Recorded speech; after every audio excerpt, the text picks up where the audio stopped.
Túlia. Meu boa tarde aí para todos e todas. Hoje é dia 18 de novembro de 2011, sexta-feira. O verbete é de número 2119. Ele tem 4 páginas, 49 logias e 8 máximos. O tema é consim proativa. A especialidade é a autodeterminologia.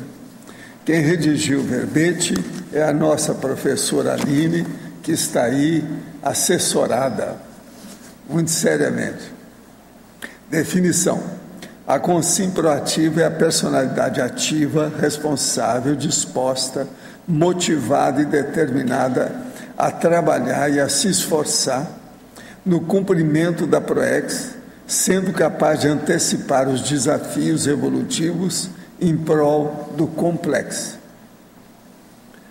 As mangas, o arregaçar as mangas, o ato de arregaçar as mangas, eliminando a preguiça.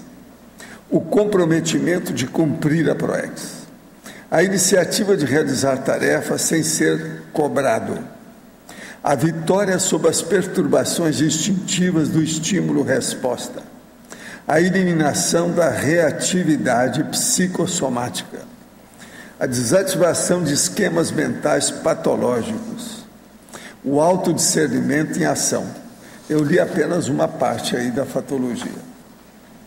Agora, nós temos aí a remissiologia dos 15 verbetes. Nós destacamos aceleração da história pessoal, autodeterminação, crescendo evolutivo, lei do maior esforço e ritmo mental somático. Frase enfática: a consim proativa atua de modo decisivo quando age em favor da PROEX, empregando cada instante da existência intrafísica como oportunidade única de evoluir e chegar ao complexo. Você já percebeu o alcance evolutivo da consim proativa? Qual o percentual de proatividade utilizado por você? Na mega análise eu destaquei aqui 15 itens: autodeterminologia, automotivação, proatividade, criatividade, autoconfiança, exemplarismo, taquirritmia, autodisciplina, prontidão, verbação, decidologia, priorologia, proexologia, interassistenciologia e teaticologia. Agora, questionamento. Lendo o livro Projeções da Consciência, percebi que o senhor usou algumas vezes a palavra prece. De lá para cá, o seu conceito de prece mudou? Caso não, como seria uma prece apropriada, baseando-se na conscienciologia?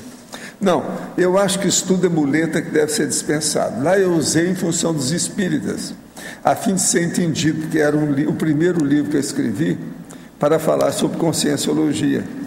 Então eu tinha que falar na linguagem que o povo ia entender. Então era dirigido para muitos espíritas que depois me ajudaram e deixaram até o movimento espírita igual eu. Agora, prece é igual você usar, por exemplo, cristal, pêndulo, vela, tudo isso é uma muletaria, que a gente não precisa disso. Se você anda bem com a sua consciência e seu trabalho, você está sempre em contato com os amparadores. Não precisa estar fazendo prece ou estar pedindo sem parar. É uma petição terrível, são os petitórios. Isso é bobagem. A gente tem que ter confiança naquilo que faz e saber conviver com as consciências extrafísicas. Quem faz prece sem parar é porque tem fé. Ele não tem princípio da descrença, não faz experiência pessoal, então precisa disso. Agora, isso é bobagem. A gente tem que pensar positivo e fazer o serviço de acordo. O trabalho da pessoa dentro da verbaciologia é a melhor prece que tem. Esse ano eu conheci o seu trabalho pelos vídeos de YouTube e gostei de primeira, porque a parte branca dos olhos ficam amareladas, sendo que a pessoa está com a saúde 100% boa, com todos os exames médicos comprovando. Pode ser problema energético? O que fazer para melhorar? Às vezes é problema energético, às vezes é processo também de dieta. Essas coisas influem. É preciso examinar e fazer um check-up geral seu, para ver o que se passa. Em alguns sonhos lúcidos que tenho tido, eu sinto no meu corpo de sonho uma vibração intensa varrendo todo o meu ser. Nessa situação eu tenho a nítida certeza de que estou sonhando e me sinto levitando em diversas posições, sentindo a vibração. Controlo os cenários oníricos até certo ponto. Esse corpo onírico que vibra intensamente pode estar refletindo as vibrações do energossoma e psicossoma, ou são apenas excrescências oníricas? Não. O problema é o seguinte: a gente sonha uma coisa, a realidade é outra. Outra coisa, aqui é uma realidade física, extrafisicamente é a realidade extrafísica. O problema é você anota essas coisas todas, com o tempo você vai caracterizando bem o que é que tem de real nas suas experiências extrafísicas. E você, pouco a pouco, elimina isso que é o onirismo, acabar com o processo onírico e pensar naquilo que tem lucidez, que te dá lucidez. Hoje pela manhã, acho que tive uma semi-possessão. Meu corpo começou a tremer involuntariamente, pensamentos distorcidos apareceram e tive dificuldade para instalar o estado vibracional. O que eu devo fazer nesse caso? Poderia me colocar em sua TENEP? Sim, eu vou pôr. Agora, o caso todo é o seguinte: você deve usar o estado vibracional e fazer desassimilação energética simpática. Foi isso que está faltando em você, é o que você deve fazer. Quando você vê que tem uma intromissão, começa a mexer com a energia, quem manda no seu corpo é você. Você expulsa a consciência que está querendo invadir você. Isso é importante, é um caminho, é um jeito. Agora, gente, eu entrego então a professora Aline para vocês. Pode falar. Seguinte, na fatologia, a terceira linha, a vitória sobre as perturbações instintivas do estímulo-resposta. Isso. Bom, a vitória sobre as perturbações instintivas do estímulo-resposta. Quando a pessoa tem um estímulo, entre o estímulo e a resposta, existe a liberdade de você escolher, a liberdade de você agir, né? Então, é procurar ter discernimento de saber que estímulo é esse, tá? Para saber se é um estímulo intraconsciencial, né? Está vindo do loco interno ou do loco externo.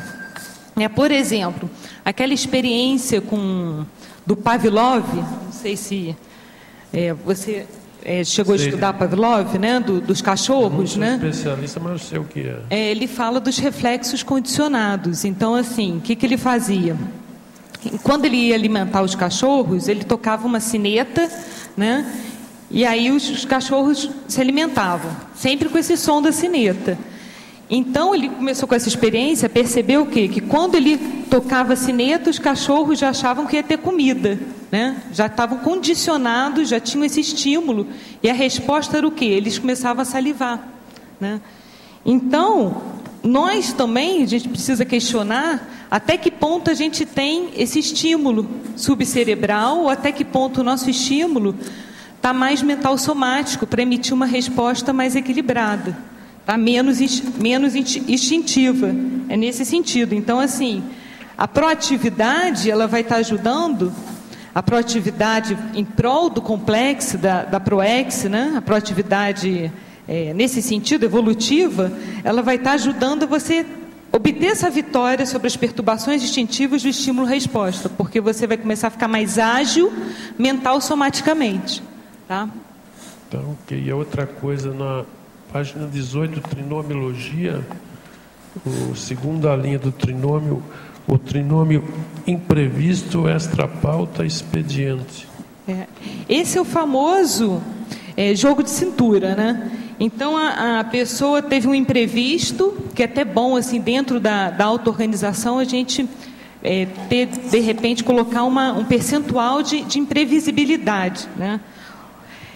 Mas ela sabe lidar com isso, com esse percentual. Ela tem uma organização suficiente para isso. Ela já lida bem com isso. E ela tem expediente, quer dizer, ela tem ação. Ela sabe o que fazer na hora que o imprevisto vem. Tá?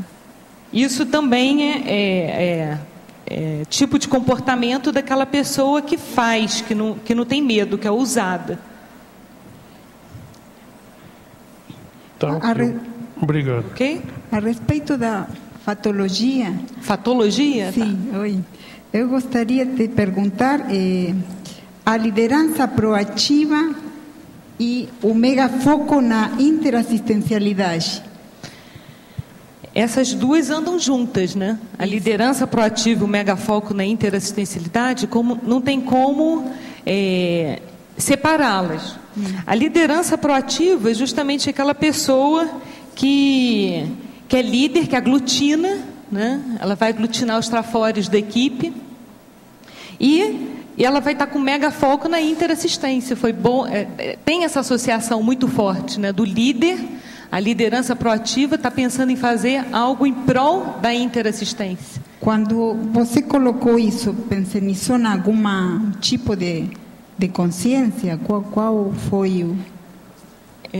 Não pensei em um tipo específico de consciência, mas assim, quanto mais o nível evolutivo, né, maior a hierarquia evolutiva, com certeza, ao meu ver, as consciências vão estar lidando com isso melhor, de forma mais eficaz. A liderança proativa e esse mega foco na interassistência. Eu fazendo esse verbete, eu cheguei a pensar como é que deve ser a proatividade do serenão. Isso. Né? Da consciência livre, a prontidão que eles têm, o senso de prontidão de agir, né?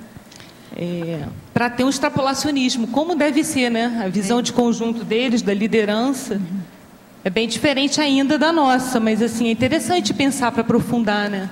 Sim, do grupo. Ontem eu fiz dinâmica na PEX e houve um pensamento muito importante que foi a liderança do grupo proexológico, a força que tem, né, o grupo mesmo. E, por exemplo, as mini-P's, quem já pode ocupar a possibilidade de ser mini-P's, como isso também, claro, começa a ter peso e responsabilidade, né? O líder proativo, cosmoético, claro. Ele tem um peso no grupo, né? Ele já é mini peça dentro do maxi-mecanismo. Era importante ver a importância do trabalho grupal na assistencialidade, mas também a importância das mini peças dentro desse grupo de trabalho. A proatividade de cada mini peça. Isso é muito sério, com certeza. Uma outra pergunta, na página 18 da fatologia, eu também gostaria de haver um relacionamento do item da primeira linha, o aproveitamento das oportunidades evolutivas, e na terceira linha, o agir em cima do lance. Como você experienciou isso? Qual a cuidade para esse relacionamento? Como foi para você? No meu caso pessoal, eu comecei a aproveitar mais as oportunidades evolutivas quando eu comecei a entender melhor um pouco, que ainda precisa entender mais, mas um pouco melhor da minha ProEx, né? E aí você trabalha mais no presente, né? No presente para o futuro. Tá? Para aproveitar as oportunidades evolutivas. E você falou, agir em cima do lance, tem horas que só assim você aproveita mesmo, né? A oportunidade, tem momentos que não dá para você tem que refletir rápido, ter um raciocínio rápido, ataque psíquico e aproveitar, por exemplo, em termos de ideia, né? Aí aparece a importância da taquirritmia. Da taquirritmia que eu coloquei aqui.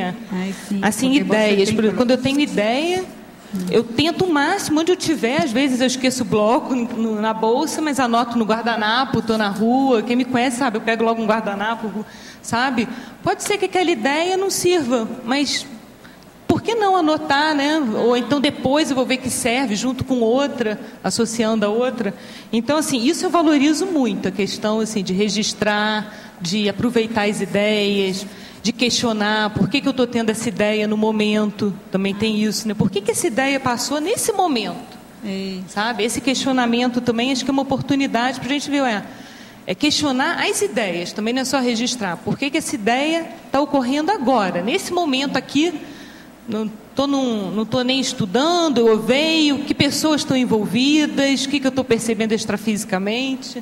Você fala assim o da conteúdo importância do do registro, tá? Com certeza. Porque eu pensava no registro da TENEPS, né? Sim. O que você está dizendo, o mais. Eu acho que aí se aprofunda mais, né? O registro da TENEPS, você pode muito bem captar ótimas ideias. Otimizar isso. Sim. A TENEPS é uma ferramenta de otimização evolutiva. Claro, eu acho oportunidade evolutiva. É uma oportunidade para a consciência evolutiva. São muitas oportunidades evolutivas, né? Esse aproveitamento, por exemplo. Além da TENEPS, né? Aqui a tertúlia. Né? A tertúlia, isso. A tertúlia, sim, eu sou uma Aline antes e depois da tertúlia. Claro. Sabe? Desde a época lá do refeitório, eu fico assim, nossa, como eu estava, sabe? Meu cérebro estava um subcérebro abdominal e agora o cérebro está... E você, assim, você vai vendo, sabe? Eu tenho muita gratidão, a gente tem que retribuir, porque... Os locais, sabe? Né? Porque o tertuliário é também no holociclo. No holociclo. A holoteca. Então, de oportunidades evolutivas que a gente tem, né? O próprio professor Valdo, exemplarismo dele, com aí, megas gescões, né? Todos os verbetógrafos, a CCCI com as I6, o trabalho de cada voluntário, os cursos da Conscienciologia, as amizades evolutivas que a gente tem aqui, tem muita oportunidade, sabe? O negócio é aproveitar melhor, também não dispersar, porque às vezes a gente fica igual pinto no lixo, né? Um montão de coisa e não sabe. Muito obrigada. No livro Nos Domínios da Mediunidade, André Luiz, capítulo 12, Clarividência e Clareaudiência, a Consciex Aulus diz que toda percepção é mental. Surdos e cegos na experiência física, convenientemente educados, podem ouvir e ver, através de recursos diferentes daqueles que são vulgarmente utilizados. O senhor poderia nos dizer como poderíamos entender essa afirmação? Isso poderia significar que essa educação para se ver e ouvir através do psicossoma, poderia estar à frente do desenvolvimento e uso de próteses biônicas visuais e auditivas? Sim, perfeitamente. É o que eu sempre disse. Esse processo de a biônica e a parabiônica, isso ajuda, mas não é a base de tudo, não. Essa visão e audição extrasensorial poderia ser full time, sim. A primeira coisa é o seguinte, eu apanho na sua cabeça, o que eu quis dizer aí é o paracérebro. É esse nome que eu dou para isso, é o paracérebro que interessa, você é o paracérebro. Seja em qualquer dimensão, seja qualquer o veículo que você se manifestar, o problema seu é o paracérebro. Agora, você pode usar os paraódios também. E outra coisa, dentro do problema de fenômeno, você pode usar a pangrafia, que é um conjunto de fenômenos que o Aulus, nem André Luiz, nada disso, eles chegaram a falar nisso, que é muito mais sério que isso tudo aí, a pangrafia. Na tertúlia de ontem, o senhor me disse que estou bem enroladinho, porém tenho consciência disso e venho fazendo o possível para ser menos rancoroso e egoísta, para me transformar assim numa consciência proativa nesse período intrafísico evolutivo. Fico bastante intolerante com o Zé Povinho e não consigo me desfazer desse trafar improdutivo. O melhor caminho para limpar isso seria, além de exercitar o EV todo dia, exercer a interassistencialidade sadia na TENEPS. Já sou tenepsista profissional, há 8 meses e alguns dias. Não, você está começando a se desenrolar.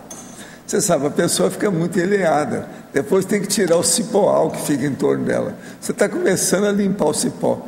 É por aí, vamos em frente. Você é muito moço, ele tem 27 anos. Você virou gente faz 1 ano, é só com 26 que a pessoa fica madura. De modo que está ótimo. Há alguma outra instituição no mundo, além da sua, que trata do curso intermissivo?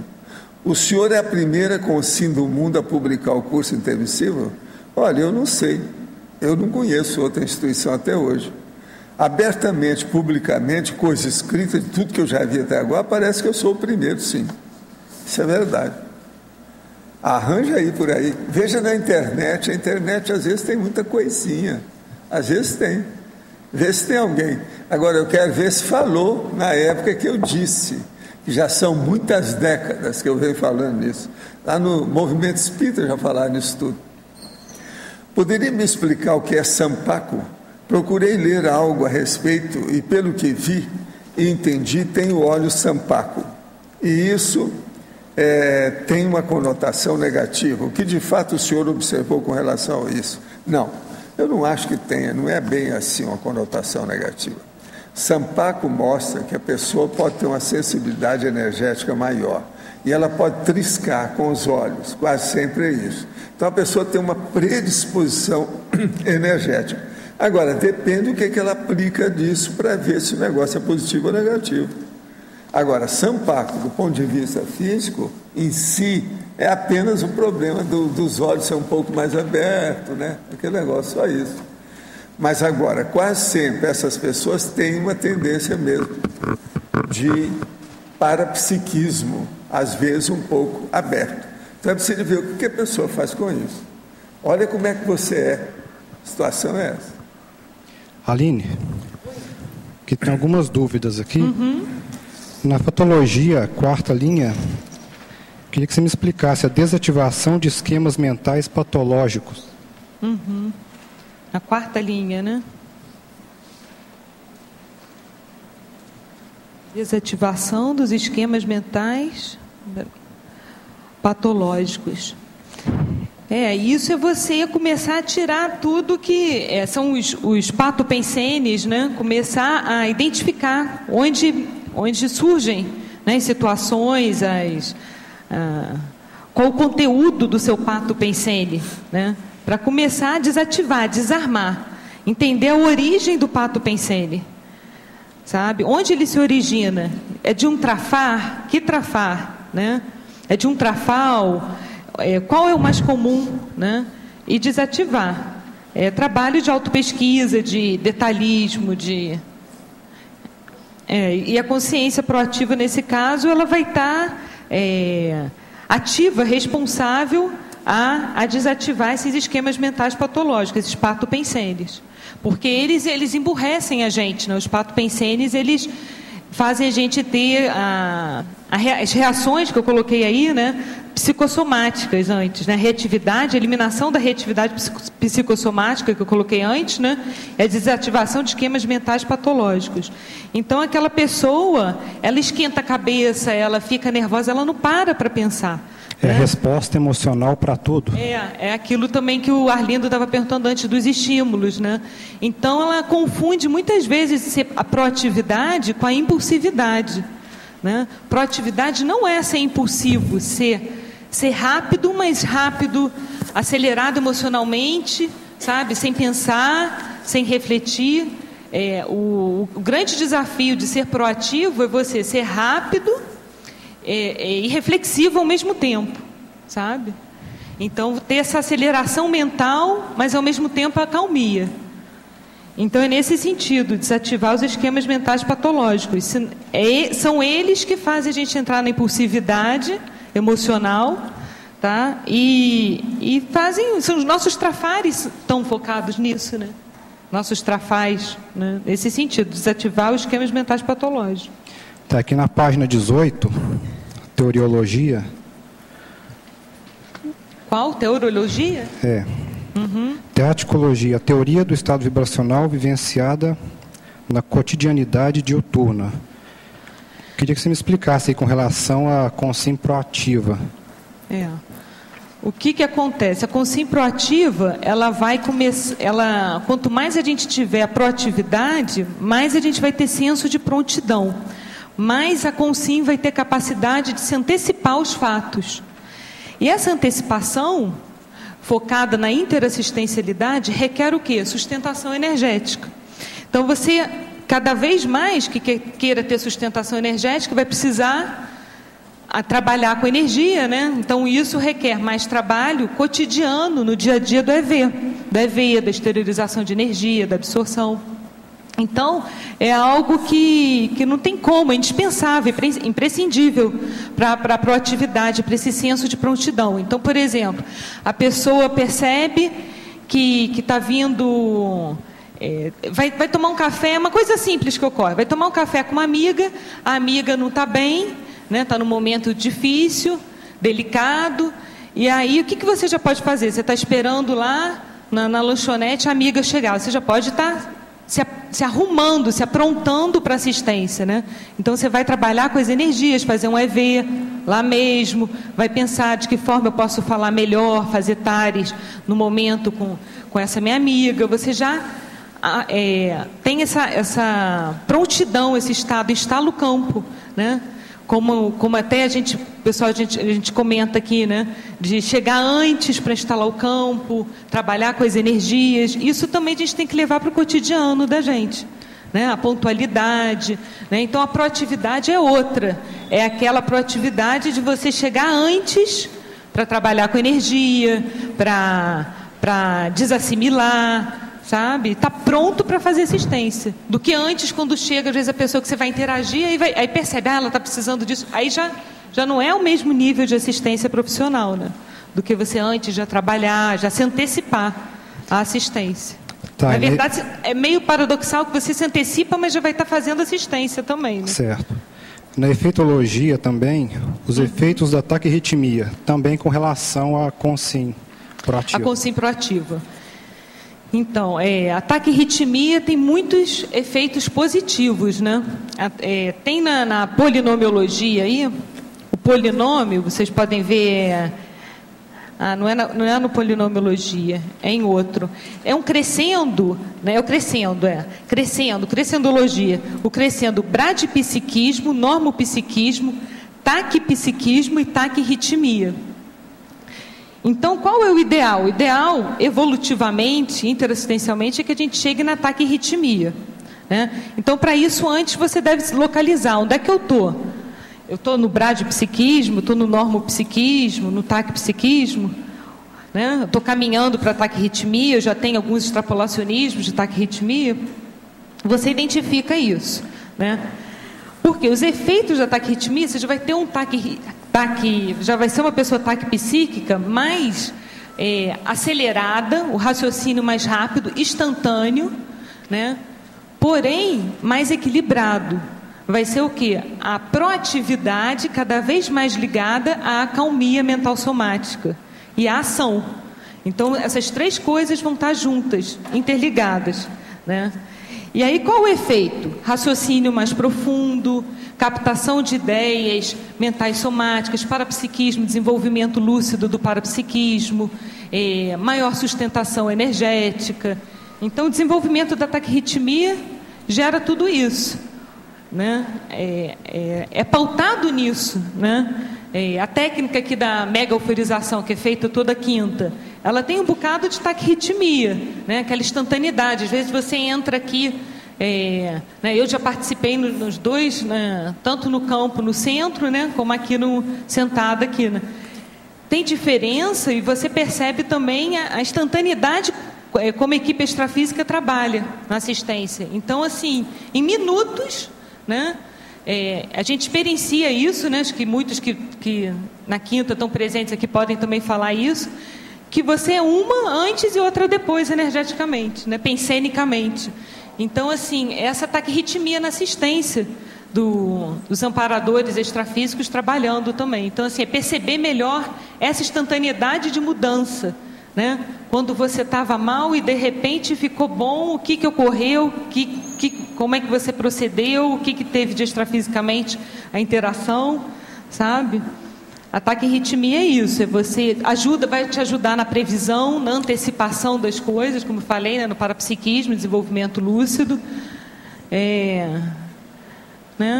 Você pode fazer uma extrapolação, imaginar também, né?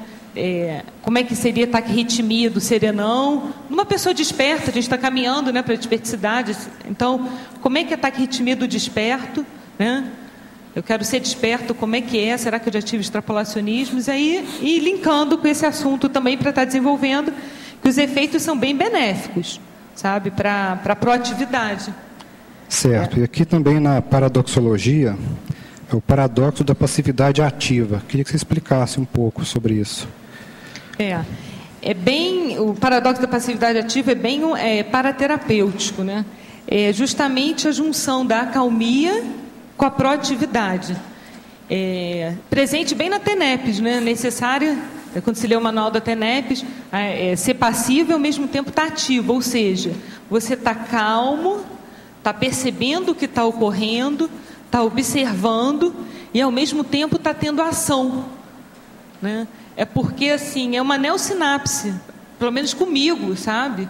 Eu não sei se alguém aqui já tiver mais experiência com relação a isso, é interessante a gente trocar.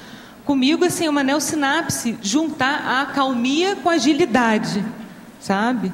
Então, esse paradoxo é bem isso, passividade ativa. Você ser ágil, ser rápido e, ao mesmo tempo, você está calmo, observador, está interagindo com a equipe extrafísica, com os amparadores, sabe? É nesse sentido. Não sei, respondeu? Não, tudo bem. Obrigado. Nada. Da legislogia, eu gostaria de perguntar, página 19, o último item. Na legislogia? Legislogia, as leis racionais da maxi-proexis grupal. É aquilo que a gente já estava falando no início, né? Da liderança, da aglutinação, das confluências das proexis. Então, assim, uma consim proativa, ela dá exemplo para os outros serem proativos, sabe? O princípio do exemplarismo. Então, o ideal é que a gente caminhe juntos. Eu coloquei até no Proverbiologia, né? Em inglês, e traduzido, é chegado o momento de agir, e de agir em conjunto. Então, porque quantas as vezes oportunidades a gente perde também porque não age em equipe. É necessário você estar trabalhando em equipe, você sozinho não vai dar conta daquilo, né? E a sua noção de proatividade é independente dos outros, sabe? Enquanto a proatividade, a essência da proatividade é a interdependência, sabe? Porque a proexia tem a ver com isso. A proexia é interdependência, não é nem dependência, que vem aí as reações psicossomáticas, né, que a gente estava falando, os estímulos que a gente deve se livrar, os medos, as fobias, e nem também independência, porque aí vem o orgulho, vem aquela coisa da competição, né? Então, assim, a proatividade, ela requer, a proatividade evolutiva, a interdependência, tá? Nada.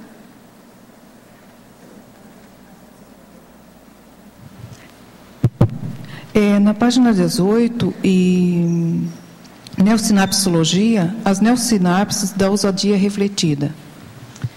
Neossinapsologia, né? As neossinapses da ousadia refletida. Você podia falar um pouco mais sobre a ousadia refletida? É o seguinte, isso eu percebi comigo quando eu tive que criar, ainda estou criando, tá? Neossinapse para isso. Porque muitas vidas, o que era motivação para a gente era focado em quê? Em paixão, né? Em questões assim, emotivas. Então você se motivava com alegria, com aquela euforia descontrolada, com subcérebro abdominal, sabe? E era, né, defender o grupo e vamos lá, com a emoção. Sabe? Então, eu comecei a perceber que a minha motivação, eu tinha que tirar essa questão emocional e passar para a mental somática, sair do oba-oba, sair da coisa, ai, que felicidade e tal. Não, felicidade é atividade, é proatividade, é você fazer, é gente que faz, né? Então, assim, porque eu vi que o oba-oba, essa coisa da motivação emocional, da ousadia emocional, eu consegui algumas coisas, mas era muito superficial, ficava assim... Não gerava recinto, você podia até conseguir, às vezes até um desassédio, uma coisa assim, mas não gerava maiores reflexões, não aprofundava, sabe?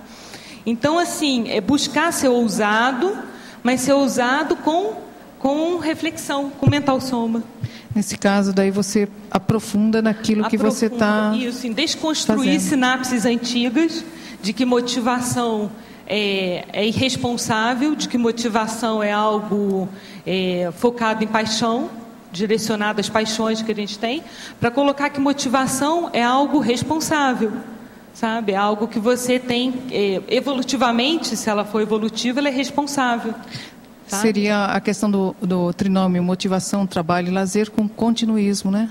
Não só aqueles picos de motivação. Não só com momentos em que você se comporta assim, Não, o continuismo é muito sério, porque assim, também você tem que ter a disciplina disso, né? Não adianta você achar assim, não, hoje eu estou bem, estou trabalhando nesse trinômio, no outro dia não estou, então você não está ainda trabalhando bem, né? Você falou um ponto muito sério, o continuismo, né? Isso, até que o primeiro passo é a organização, então você vai se organizar para isso. Quando você se organizou bem, passou aquele tempo, aí você já pode dizer que é uma pessoa disciplinada. A disciplina é uma sequência após a organização, sabe? Eu ainda estou me tornando, por exemplo, no meu caso, uma pessoa disciplinada, mas eu já estou mais organizada, que é a primeira etapa da disciplina, sabe? Então, nesse sentido também, para motivação, a motivação fica muito mais profunda, e quando você começa a acessar esse tipo de motivação, você já não se cobra tanto, você não se pune tanto por não ter feito algo.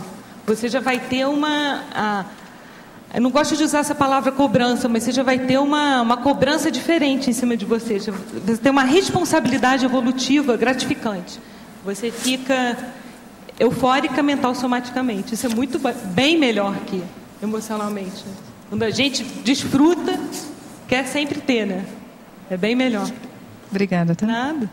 Aline, essa ousadia, como é que ela ocorre em você?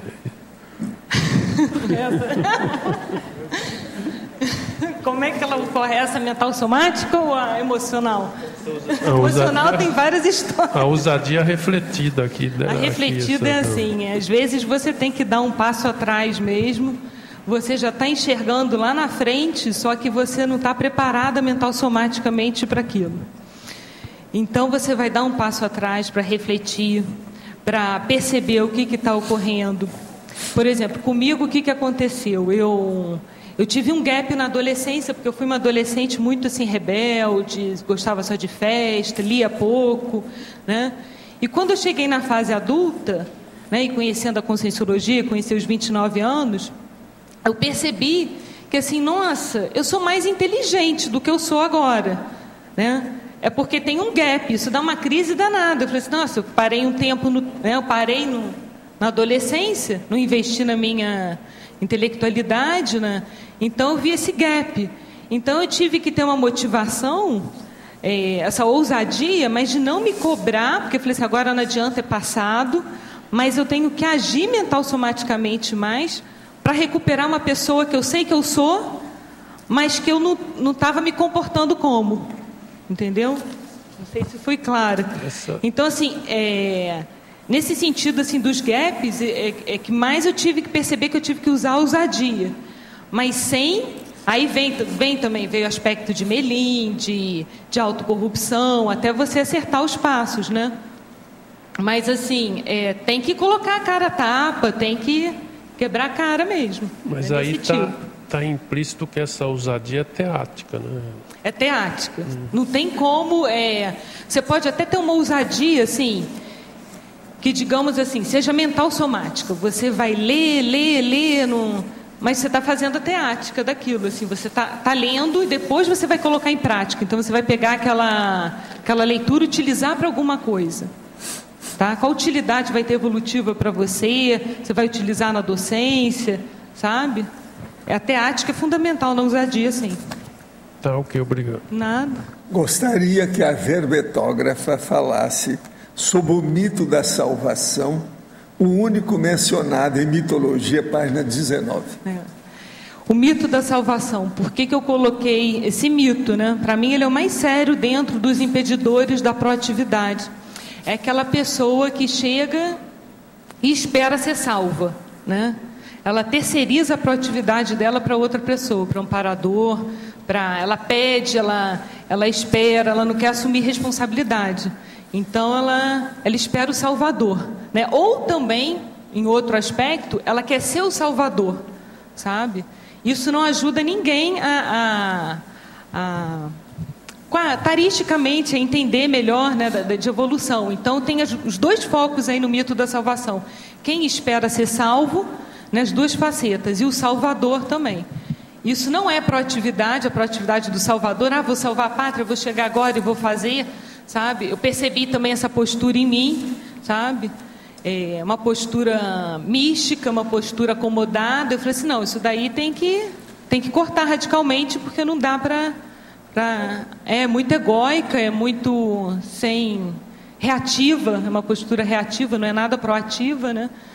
Então, eu achei o mito mais sério. Mas, claro, deve ter outros que influenciam o não exercício da proatividade sadia, mas por isso eu coloquei ele. Aline. Agora, Fatologia, página 17, terceira linha. Poderia explicar a Vitória sobre as perturbações instintivas do estímulo-resposta? Isso até o Arlindo já tinha perguntado, isso é desenvolvimento mental somático, né? É estudo, é autoconfiança, a gente no seu cachorrinho do Pavlov, né? Que aí toca a sineta e tem comida, né? Começar a perceber que condições você atua, o que são condições propícias para você para evolução e você está dando resposta em cima daquilo, e o que são condições instintivas, né? Então, e que resposta? O que existe entre o estímulo e a resposta? A sua liberdade de ação, de expressão, né? Entre o estímulo e a resposta. Então, você foi estimulado aquilo, você vai decidir algo, vai responder. A sua decisão foi instintiva ou foi mental somática, foi pensada? Sabe? Então, é cada vez mais essa reflexão sobre as decisões. Para a verbetógrafa, a preguiça pode vir do auto e do heteroassédio? De que modo podemos eliminar a preguiça? A preguiça vem do autoassédio, né? Principalmente do autoassédio, né? Todo heteroassédio predispõe ao autoassédio, mas a preguiça é quem não quer assumir responsabilidade. Tem uma coisa muito séria que eu levantei sobre a preguiça também, além desse fator de não querer assumir responsabilidade, é quem não assume a realidade das coisas. Então é fácil fugir da realidade através da preguiça. A gente pode acrescentar aí mais uma pergunta. A turma que ainda não apresentou o verbete é por preguiça ou autoassédio? Bem pertinente, bem em cima do lance. Eu não sou arrivista nem oportunista, não, muito pelo contrário. Tá certo? Isso é que é o arrivismo e o oportunismo, chama. Um dia desse estava uma menina aí me perguntando sobre arrivismo, é justamente isso. É você colocar, inserir aquela ideia que ela vai fissurando tudo e entra, todo mundo esclarece tudo, não tem saída. Entende? Essa aqui é uma delas. Agora é o arrivismo, que é levar para a oportunidade, o zeitgeist, a hora certa. Sabe? Sim. Aline, mas só tem uma pessoa que quer falar. Oi, Aline. Oi. Parabéns aí pelo verbete, né? Você podia me explicar essa liberdade da autoconfiança proativa? Você já falou fatologia, né? Fatologia. É o senso de prontidão da consciência proativa. Então, ela já começa a ficar confiante, mas confiante no que ela vai fazer, porque ela se organiza para fazer. Ela, a consciência proativa, dando um exemplo assim, dentro da metodologia organizacional, né, de empresa, aquele tipo de funcionário que já entrega o relatório antes, já sabe que o chefe vai pedir, já entrega antes, né, já vê que problemas que podem surgir. Então, quando você começa a ter essa visão de futuro proativa, você fica mais autoconfiante, né? Eu percebo isso quando eu atuo nesse sentido, com essa visão assim proativa de futuro, gera mais autoconfiança, você entende melhor o mecanismo das coisas, consegue ajudar com maior eficácia, eficiência. Então foi nesse sentido que eu coloquei aí. Tá. E só mais uma dúvida aqui. Essa, também na fatologia, a antecipação ao pedido de ajuda. Eu sempre tenho dificuldade com isso, que eu fico imaginando que seria bom aguardar, né, que a pessoa pedisse, até para ela ter a chance de fazer alguma coisa. Então, como é que você trabalha com isso aí? Essa antecipação ao pedido de ajuda, eu coloquei mais em termos, assim, na minha vivência pessoal, de parapsiquismo, tá? De pré-cognição. Então, assim, por exemplo, um caso assim comum que ocorre comigo. Às vezes eu estou arrumando minha bolsa e determinada coisa eu penso em colocar na bolsa, assim, um band-aid. Eu falo assim, não, mas eu não estou machucada, para que eu vou levar um band-aid na bolsa, né? E aí eu não coloco. Eu nem paro para refletir, né? Minha impulsividade, assim, instintivamente, eu não estou machucada, deixa para lá. E aí chega uma pessoa na rua e vem e me pede, você estou machucado, tem um band-aid aí na bolsa? Eu falo assim, caramba, né? Então, assim, você estando no fluxo do cosmos, né? Dei esse pequeno exemplo, mas tem outros, né? Você começa a conseguir se antecipar, a perceber onde vem assistência para você fazer, sabe? Então, essa antecipação requer você estar com o parapsiquismo ligado, tá, no fluxo do cosmos, o que está acontecendo. Então, às vezes, assim, muito comum, né, com a gente, uma pessoa da família não está bem, de repente você aqui em Foz, não mora aqui em Foz, e você começa a pensar nela. Aí você pensa e vem um pensene assim de angústia, uma tristeza, né? Você manda uma mensagem, você liga, a pessoa fala assim, nossa, que bom você ter ligado, eu estou num momento que eu não estou bem, né? Eu estou angustiado, eu estou chateado com isso, desabafa. Então você se antecipou ao pedido de ajuda, né? Quer dizer, na verdade, assim, você se antecipou que a pessoa não precisou pedir ajuda, mas de certa forma ela também já estava pensionizando, né, que queria ajuda, às vezes até em você, né? Então acho que isso ocorre até mais frequente do que a gente pensa, sabe? O negócio é estar ligado para perceber essas situações. Talvez agora você tenha tido alguma em mente, né? Não, mas aí agora você não acha que caberia mais em parafatologia, não? Não sei. Caberia mais o quê? Em parafatologia, porque eu fiquei com essa sensação mais de intrafísico mesmo, entendeu? De estar... você vê que alguém está lá precisando de por exemplo, criança, filho, né? Está precisando o dever de casa, ele não acerta lá, o 3 mais 3 é igual a 6. Aí você vai lá, 6, entendeu? E não dá tempo da pessoa fazer. Eu pensei que fosse por aí, porque estava em patologia. Também pode ser nessa questão intrafísica, também, você se antecipar, né? Também pode ser. Tá, obrigada. Nada. Aline, aqui na página 18, na parafatologia, final da segunda linha, você pode falar mais aqui da lupa do parapsiquismo lúcido?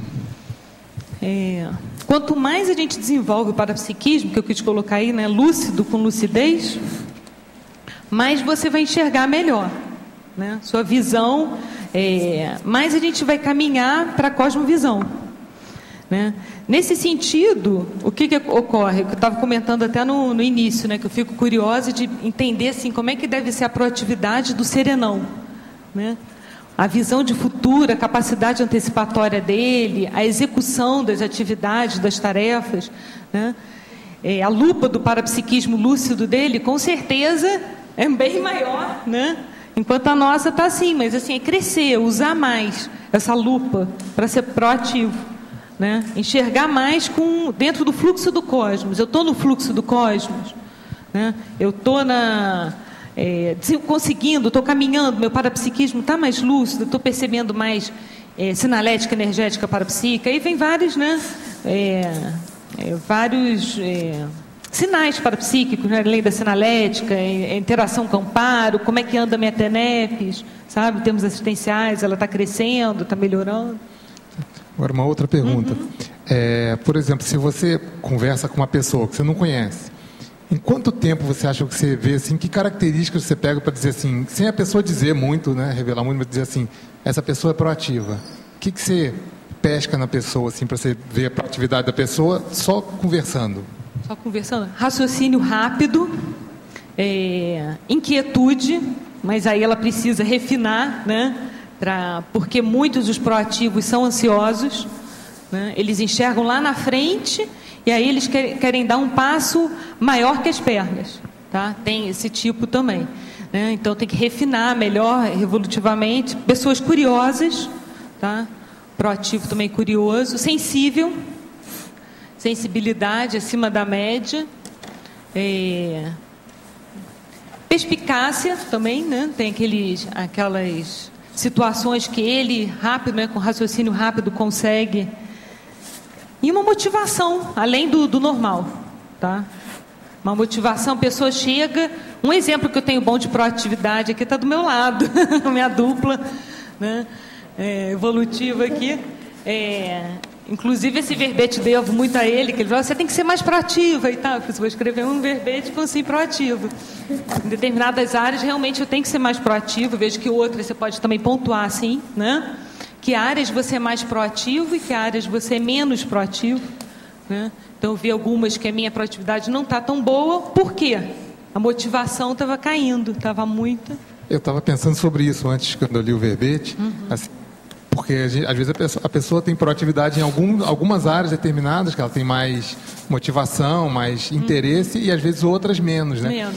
Como usar essa proatividade que ela já tem desenvolvida nas áreas que precisam de mais proatividade, de mais estímulo, né? Isso. Mais ou menos fazer esse casamento, né? Fazer uma, puxar a outra, né? Um ponto positivo, um trafor, puxar o outro ali, né? Uma coisa assim que tem me ajudado é levar a origem onde eu sou, em áreas que eu sou mais proativa, o porquê que eu sou mais proativa naquela área, né? Então eu questiono. É um trafor, é um determinado valor, né? E tentar colocar esse valor naquela outra área, porque às vezes também você não está proativo naquela área porque você fez uma escolha errada. Tá? Aquela área, você já está vendo que você já caminhou mais na frente, aquela área está lá atrás. Sabe? Ou também que tem recim para fazer também. Geralmente também tem isso. Né? Recim na capacidade decisória, recim na firmeza de atitude. Sabe? Isso é muito sério com relação à proatividade. Ok? Aline. Aqui no B, Neida. Oi. Na página 18... No item Crescendologia, o último item, você colocou o crescendo polivalência intraconsciencial, atenção dividida é essa consciencial. Eu entendo que, às vezes, a questão da polivalência, a pessoa fica mais dispersa com isso, né? Então, eu queria saber, assim, se você encontrou alguma técnica que ajude as pessoas, dentro dessa polivalência, a ter uma atenção dividida mais lúcida. Sair da condição da dispersividade para chegar na atenção dividida lúcida. Sim. É muito séria a polivalência, porque com a relação de dispersividade, porque tem muito polivalente aí que não aplica evolutivamente essa polivalência, porque não produz devido à dispersividade. A dispersividade. A polivalência, você tem competência em diversas áreas diferentes. Então, se a pessoa não tiver prioridade, senso de prioridade, ela vai se perder, sabe? Então, uma das coisas que me ajudou, eu comecei a separar o que é prioritário, tá? Não entrar na apagogia, né? Tem um verbete que é sobre isso, em misturar o que é secundário, né? Em colocar o secundário na frente e quero fazer tudo ao mesmo tempo. Então, o que é prioritário, né? Evolutivamente nesse momento? E começar a colocar um eixo de prioridade nas outras coisas, confluir tudo isso. Os secundários também estarem atrás do prioritário, sabe? Terem ligação, ter uma relação, sabe? Isso me ajudou. E saber dizer não também para algumas coisas, não se sentir desconfortável com isso, né? E ser mais firme também, mais atento, né, ao que passa, porque... muitas oportunidades, como a gente estava comentando no início aqui, né? Oportunidades evolutivas a gente tem, e até com relação a isso a gente vai ter que saber o que né? Tem horas que não dá para ficar... Você tem várias ICs para voluntariar, você tem holociclo, você tem tertúlia, você quer desenvolver sua TENEPS, registrar, né? Tem a dupla evolutiva, tem trabalho, pé de meia, né? Então, assim, ver o que é o momento, assim, o que mais eu preciso... É mais desafiante no momento, tá? Okay. Isso ajuda. O que é mais desafiante no momento para você, evolutivamente, né? Que seria o mais prioritário. Tá? Aline, aqui é Rosa. Oi. Na página 17, penúltima linha da fatologia. É o megafoco na interassistencialidade. Eu queria que você pudesse fazer um contraponto entre a consciência proativa e o megafoco na interassistencialidade. Ou seja, como você tem aproveitado essa proatividade para colocar como megafoco da assistencialidade? No meu caso pessoal, isso é o que mais me ajuda, é paradoxal, e o que às vezes mais me atrapalha. Por quê? Você falou, interassistência, assim... eu gosto muito, é um valor meu a interassistência, ajudar as pessoas. Mas você tem que saber de novo, né, que eu estava falando com a Neida, o que é prioritário. Porque senão você chega aqui sem discernimento livre de emoção, né? E que nem, por exemplo, cheguei aqui em Foz, eu fui atuar em 5 e 6. Na verdade, eu não atuei proativamente nenhuma. Tá? Cheguei, atuei na Editares, no IPC, na Comunicões, na Sinvex. Na verdade, mas tudo por quê? Porque eu queria muito assistir o máximo e quero fazer assistência, aproveitar meu tempo para fazer assistência, e a qualidade cai, né?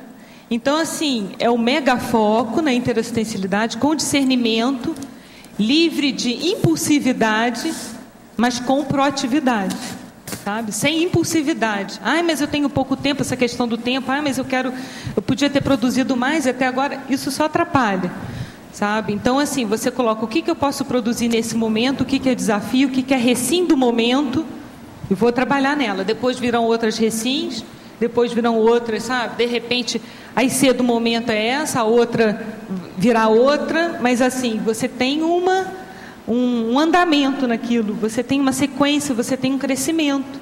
Senão você corta essa sequência, né? Então você sai de uma IC, vai para outra, você não tem tempo nem de perceber se cresceu, né? No voluntariado, o que aconteceu. Eu percebia também que aí nisso eu dispersava muita energia, naturalmente, né? Uma consciência multívola, dispersa. E hoje eu já estou mais atenta para isso, em estabelecer esse megafoco, mas sem dispersão, sem impulsividade e com mais proatividade. Aline? Nada. Aline. Obrigada. Melissa. Oi, Melissa. Oi, parabéns pelo verbete, está assistindo bastante as pessoas. Eu gostaria de voltar um pouquinho ali na página 18, na segunda linha, a antecipação ao pedido de ajuda, que a colega falou, né? Você explicou por que colocou ele.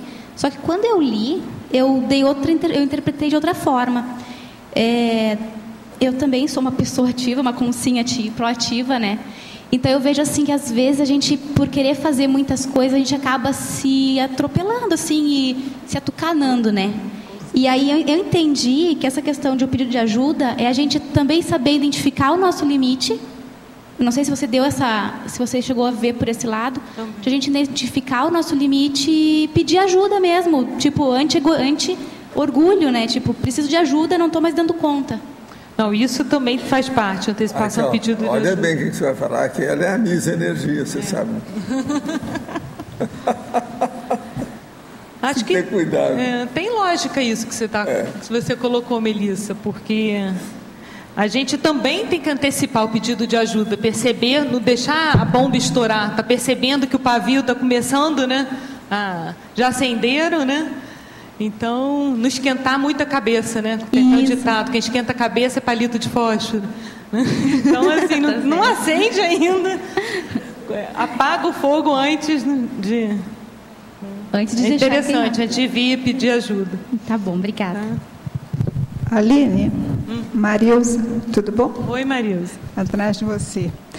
Você esqueceu de acrescentar aqui consciência proativa e assistencial.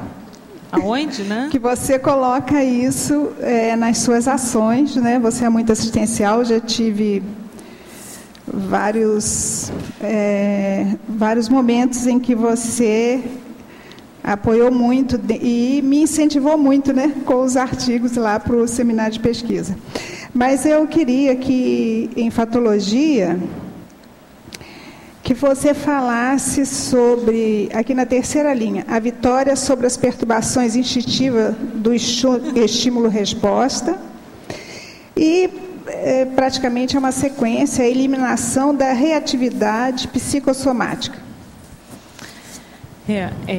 O pessoal gostou dessa vitória, né? Todo mundo vitorioso aqui. Então, a vitória sobre as perturbações instintivas do estímulo-resposta é justamente você eliminar o subcérebro abdominal, né?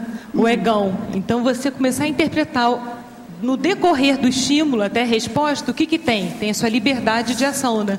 De expressão. Então, você vai se comportar como o cachorrinho do Pavlov, que, né, toca a sineta e vai lá, já acha que, né, pelo reflexo condicionado, automático, né, que proatividade não é automatismo, determinismo, ou você vai ter liberdade de decidir, né, com discernimento, né, discernimento livre, né? É uma palavra que também gostaria de ter colocado aqui, que eu acho interessante. O discernimento, a compreensão, a capacidade de distinguir as coisas, livre de preconceitos, livre de emoções, tá? Para cada vez mais você ter uma visão do futuro, visão clara, que a consciência proativa tem. Então, essa vitória, né, é isso, essa capacidade de liberdade de decidir com discernimento. Valeu. Aline, essa proatividade que você identifica e se manifesta, alguma vez foi interpretado como uma pessoa intrometida em algum assunto? A intromissão? Sim, intrusiva, intrometida. Não muito, não vejo muito assim no meu histórico, não. Um pouquinho. Não sei se alguém quiser aqui contribuir, mas assim, não tem problema, consigo cobaia, né? Mas assim, tem sim, você tem que ter um limite, né? Um senso, um simancol, né? Para não entrar muito também.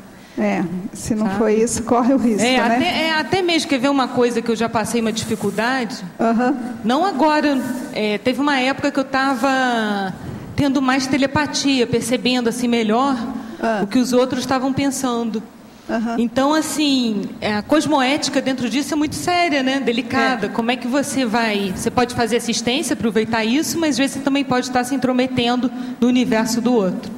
Então, é algo a ser treinado, né? Você é bem observado, né? Parabéns pelo seu verbete.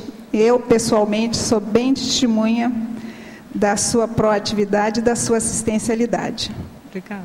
Muito bom. Vamos em frente. Há mais de um ano, meu parapsiquismo está um pouco desligado e nem projeções estou tendo. À noite, ouvi alguns estalos perto da porta da cozinha e senti que havia consciência.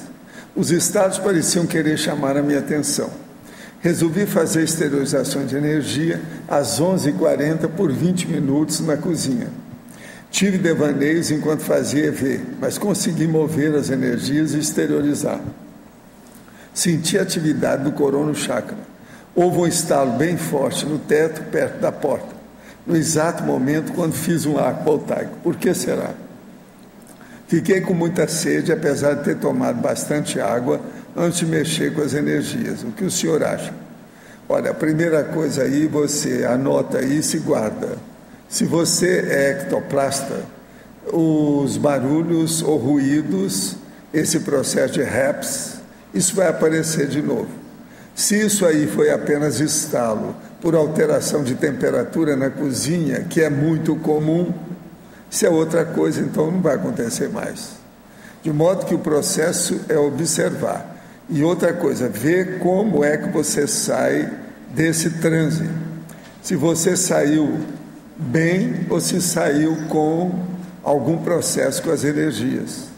As energias não podem dar ressaca energética. Olha bem isso.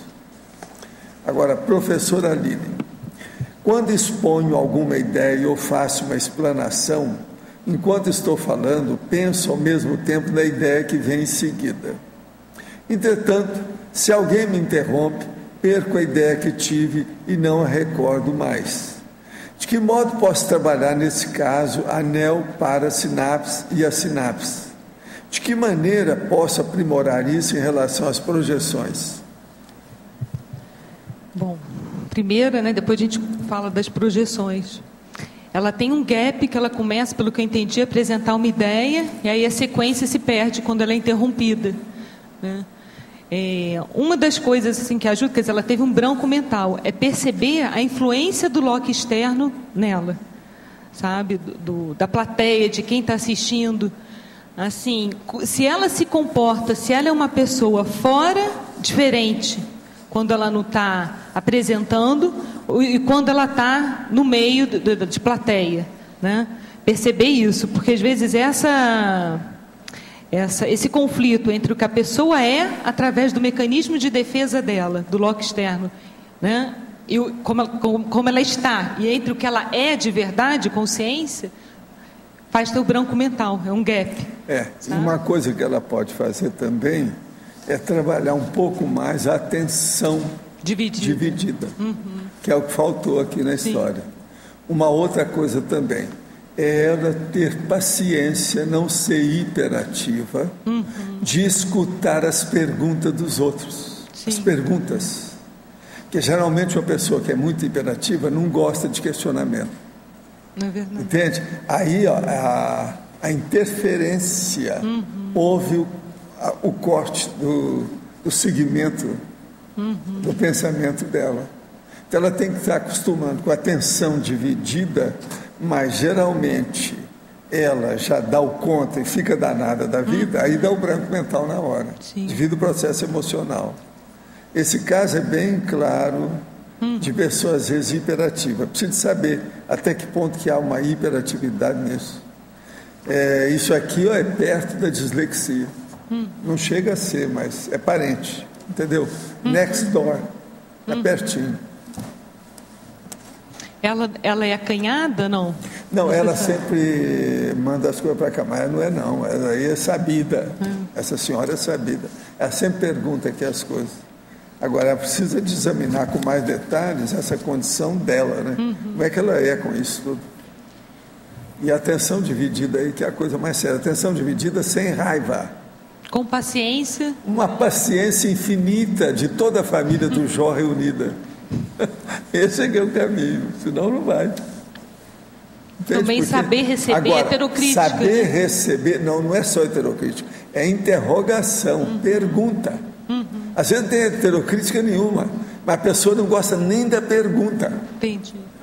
Isso é justamente, pessoas hiperativas são assim. Você está entendendo? Outra coisa, ela não sai disso, você está falando que é o lock interno. Ela não sabe sair de um lock para outro, quer dizer, de uma caixinha para outra. Ela não sabe se dividir com a situação. Então, é o caso daquele homem que eu falei com ele. Não, você vai agora tocar uma bateria. Até você acostumar com a divisão da atenção, com a bateria. Porque esse gostar de atividade demais, eu falei assim, entra numa bateria, já que você gosta de música. Você vai dominar isso aí, você vai ver o que é atenção dividida, é uma saída. Eu acho que bateria só serve para isso, mas é muita barulhada. Aline, uma pergunta. Desculpe, é que eu fiquei curiosa com isso que estava falando, porque eu tenho esse processo, mas eu achava que era ansiedade que me fazia isso. O que você achava? Ansiedade, que era a ansiedade que fazia. Ansiedade, mas a hiperatividade, o que é? Hiperatividade é assim do ansiosismo, a maioria tem. Ah, tá bom. É ansiedade. Mas veja, a estrutura anatômica do processo, a patologia da coisa, é isso que nós estamos falando. Eu já conheci um monte de gente assim, muita gente superou. Tem pessoas que não gostam, que eu aprendi muito isso aí, porque desde pequeno eu sou muito perguntador, eu quero saber tudo. Tem gente que não me suporta, que eu vivo perguntando até hoje igual criança. Quero saber isso, não é por quê? Por quê? Por quê? Por quê? Tem gente que não tolera esse porquê. Você está entendendo? Estou entendendo. Eu não gosto que me façam perguntas pessoais, mas eu nunca tinha relacionado isso com hiperatividade. Eu relacionava com ansiedade. Você está bem dentro do processo, pode cair fora. Eu relacionava com outras coisas. Pode cair fora, viu? Não fica nessa. Esquece isso. Então é hiperatividade. Até um certo ponto. Ah, tá. Não há dúvida que é. Obrigada. Está dentro do universo da hiperatividade. Tá bom. Aline, a última linha na página 18 da fatologia, a moratória existencial. Morexis, você coloca. Com a consciência proativa, né? Isso. Então, quanto mais a consciência for proativa, mais ela vai saber administrar o tempo dela evolutivo, melhor. Né? E mais vai ter capacidade produtiva. Né? E com isso, ela pode ganhar uma morex, uma moratória existencial. E chegar também logo ao completismo existencial também, é complexo. Né?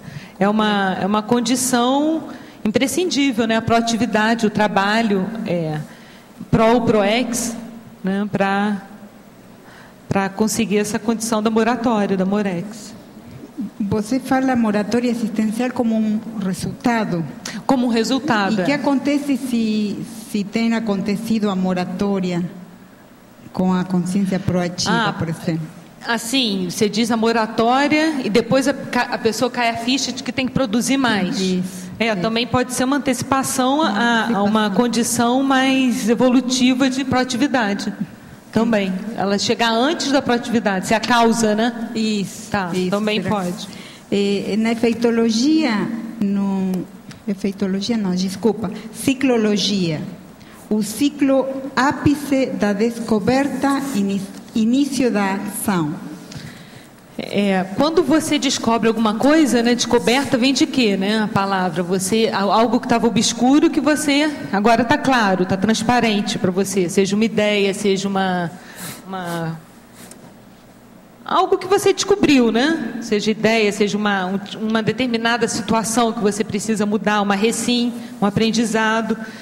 Então aí você já tem como você iniciar a ação, mesmo que você fale assim, não vai terminar agora. Mas você já pode startar, não precisa pensar, não, isso é demorado, né? Às vezes a pessoa que não é proativa, é preguiçosa, não, vai demorar muito, fazer um verbete e tal, não. Você vai, inicia a ação, sabe?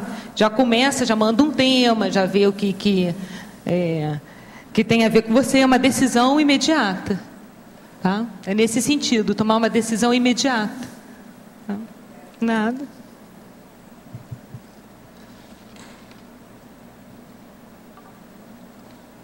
Aline, aqui em cima no ar, Luci, o seu verbete, ele é proativo, sensivelmente proativo. Eu me identifiquei de alguma maneira dentro desse quadro e gostaria que você falasse um pouco, você já citou no seu exemplo, a questão da proatividade relacionada à omissão superavitária e à omissão deficitária. Quer dizer, quando que uma consim proativa, ela erra, ela escorrega dentro desses dois itens? Entendeu? Entendi. Dentro da omissão deficitária e da superavitária. Né? Dentro da omissão superavitária, ela não vai estar errando, né? Ela vai estar acertando. Claro. Ela vai estar tendo uma visão de futuro maior. De repente passou por uma recém, né? E percebeu algo, com certeza, né? Passou que ela deve se omitir para algo maior evolutivamente. Deve sair daquilo, né? Para entrar em outra questão evolutiva maior. Na deficitária, eu acho que o erro vai ser justamente pela falta de visão. Da visão, a proatividade ainda não está tão responsável evolutivamente, não está tão ativa evolutivamente. Então, ela acha que é melhor aquilo, mas não refletiu tão bem. Aí, o resultado ela vai ver depois. Não, se eu tomasse outra decisão, ia ser melhor. Mas aí, bola para frente, né? Então, e aí tem que refazer, né? É um caminho de volta. Né? Quando eu coloquei, isso tem muito a ver com a megapensenologia. Sim. Tá? Não sei se você chegou a ler. Eli. Trafora é proatividade, trafar é reatividade, trafal é inação. Isso mesmo. Né? Então é bem isso. E quem estaciona regride. Quer dizer, quando ela tem uma omissão deficitária, ela está estacionada evolutivamente, ela foi para trás.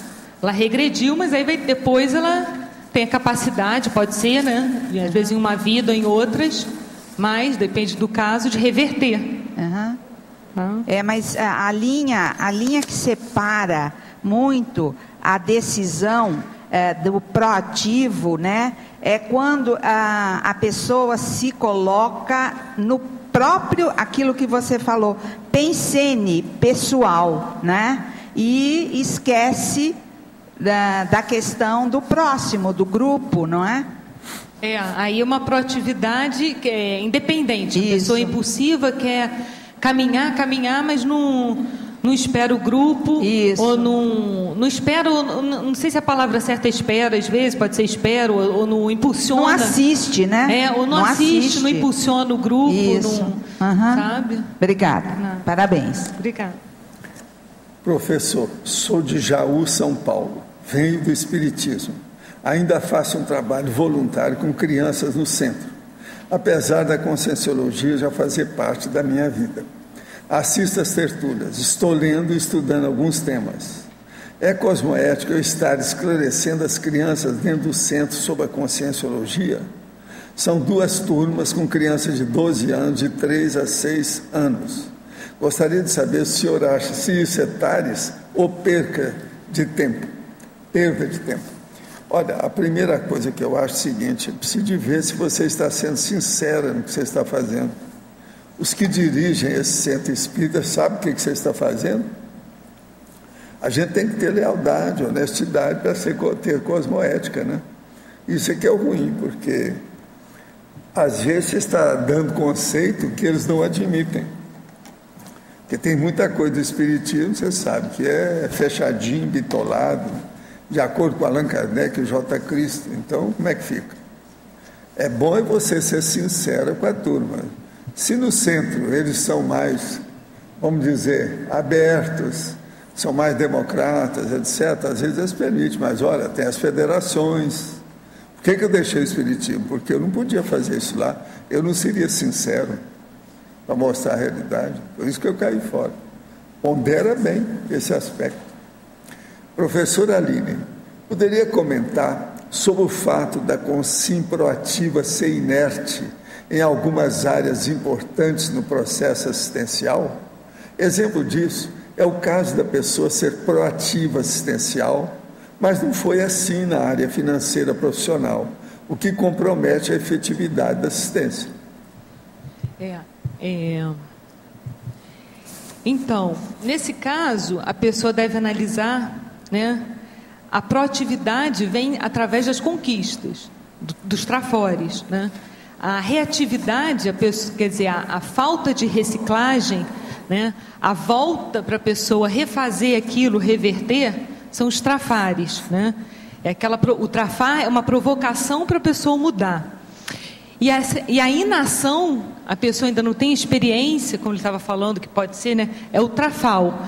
Então é interessante assim, ele pesquisar trafores dele, trafares e trafais, né?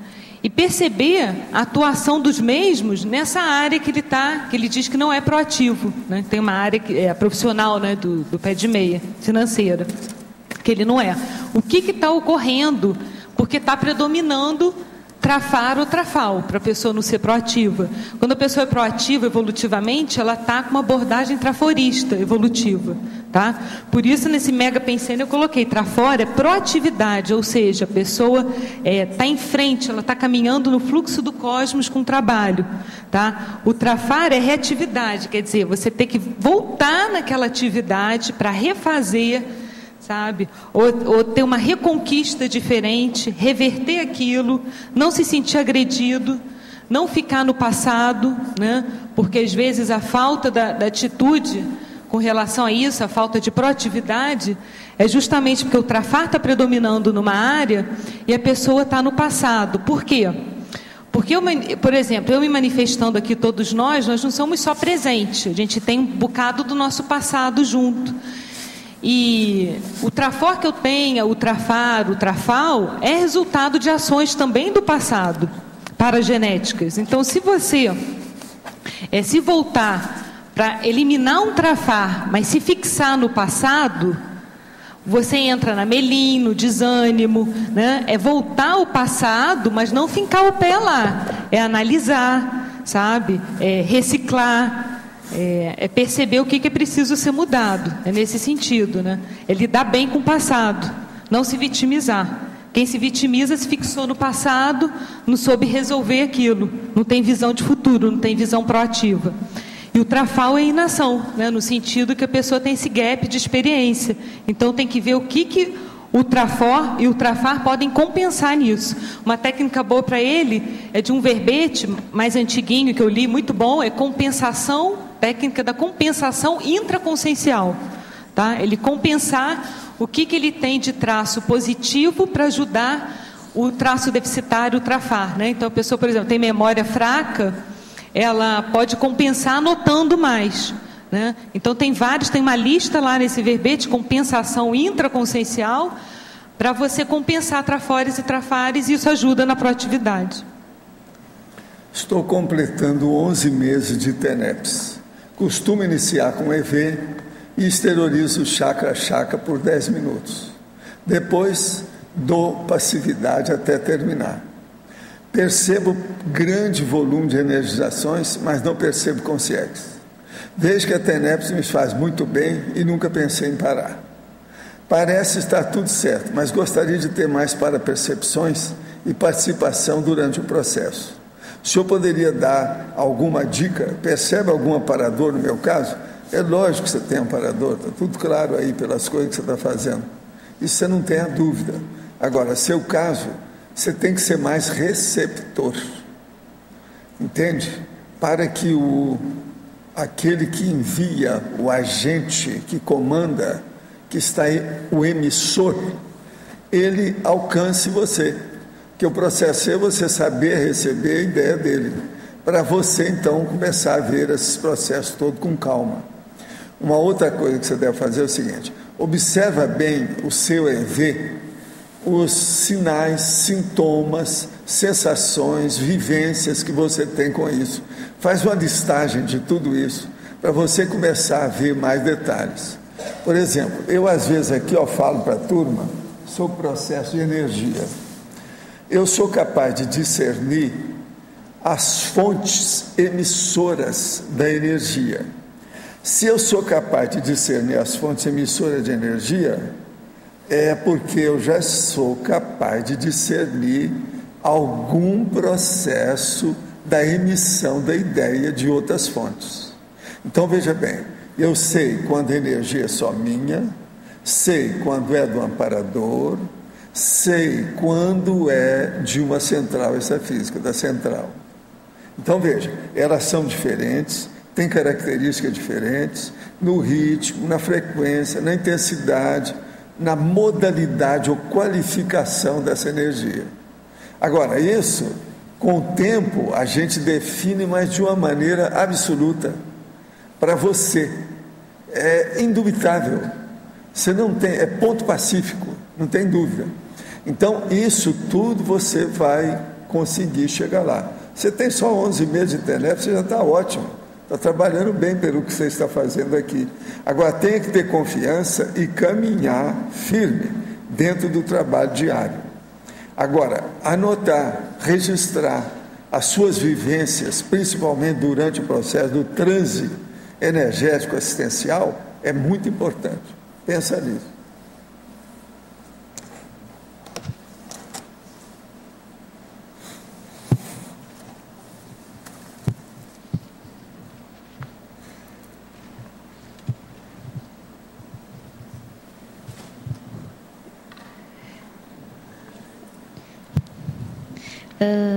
Na interaciologia, na segunda linha, a interação observar, atuar. Como dentro da condição de proatividade, tu já consegue, em algumas situações, assim, mais, que às vezes é positivo, né? Tu observar e depois atuar para ser mais pontual, né? Tu já consegue fazer isso em ocasiões? Já, não muitas, mas assim, você observa, quer dizer, pensa antes, né? Isso. Na docência tem me ajudado muito essa interação, observar, atuar, né? Você pensar antes de falar, você observar os alunos, observar a sala de aula extrafisicamente, tentar observar as energias para depois atuar. É um exercício aí para aumentar a proatividade, com certeza. Obrigada. Continuando esse assunto aí e retornando aqui a uma questão que foi discutida há pouco da intromissão da consciência proativa, você acha que esse caso de ouvir mais o outro, pensar mais na necessidade do outro, pode ser resolvido pelo exercício de ser mini peça a pessoa proativa, se ela conseguir aprender a ser mini peça, ou vislumbrar essa possibilidade de ser mini peça, ela resolve tanto a questão de não ser intrometida, quanto essa questão que a Melissa acabou de falar? Sim, porque até assim, essa questão de você aprender a ouvir, que você estava falando, né, de escutar do outro, da interassistência, é uma posição ativa, não é passiva, né? Você está sendo proativa quando você está escutando o outro. A gente pensa que é passividade, mas não é. Pois é, mas eu imagino que para um proativo deve ser difícil ser mini peça, não é não?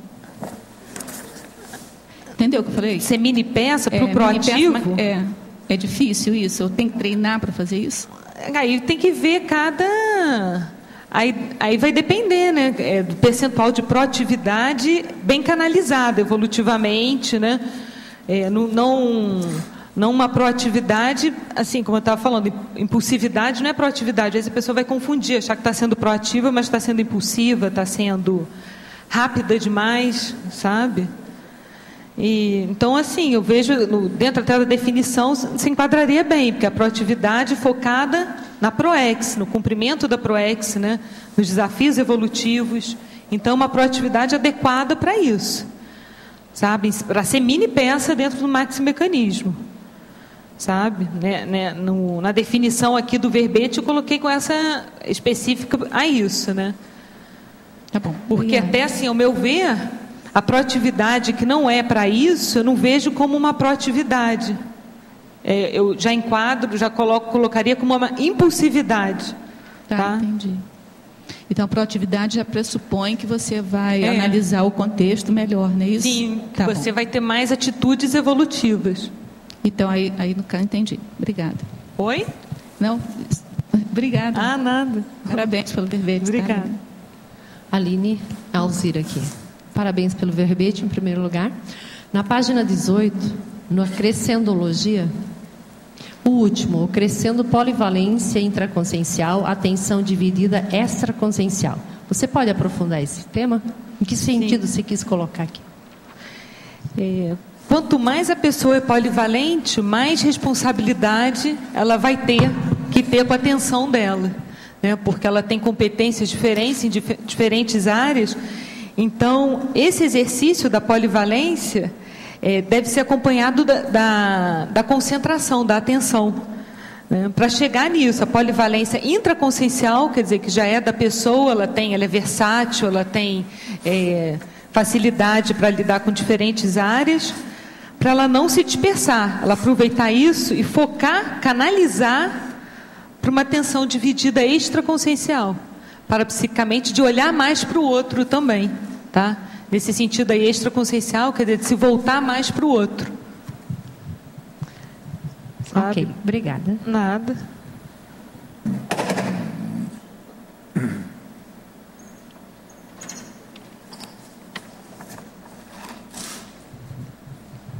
Aline, queria saber o que você pensa da consciência proativa e o amparador.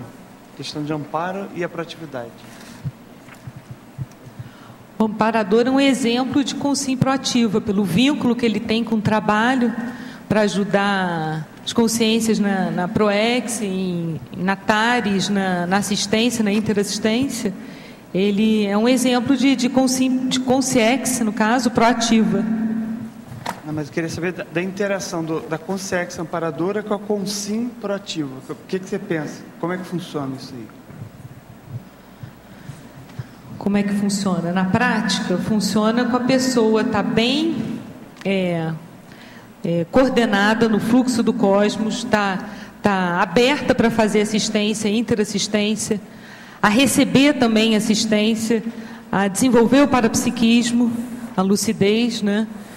E saber que a evolução, perceber na prática, né? Não só na teoria, que a evolução se dá em grupo, né? Transpiração conjunta, todo mundo junto transpirando, se esforçando, né? E não ter um preconceito de que a pessoa, se ela precisa se esforçar, é porque ela não é capaz, sabe? É porque está aí os amparadores ajudando, se esforçando, a gente e são capazes, né? Porque a capacidade é fruto do esforço, né? Então, assim, a proatividade tem isso, da pessoa ter a felicidade de estar fazendo, né? É gente que faz. Então, essa interação resumindo assim, uma síntese, amparador e consim aberta, né? Para amparo, para receber, é gente que faz. É gente proativa, é grupo que faz, né? É equipe que faz. Aqui no B, aqui na 18, na quarta linha, o ato de fazer bem feito. Como você perceber que você não está caindo no perfeccionismo?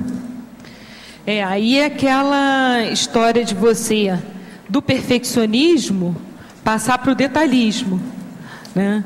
No ter exagero, você vê até que ponto aquela questão que você estava cuidando tão bem é realmente essencial ali, sabe? Então, tem um nível de discernimento para apurar isso.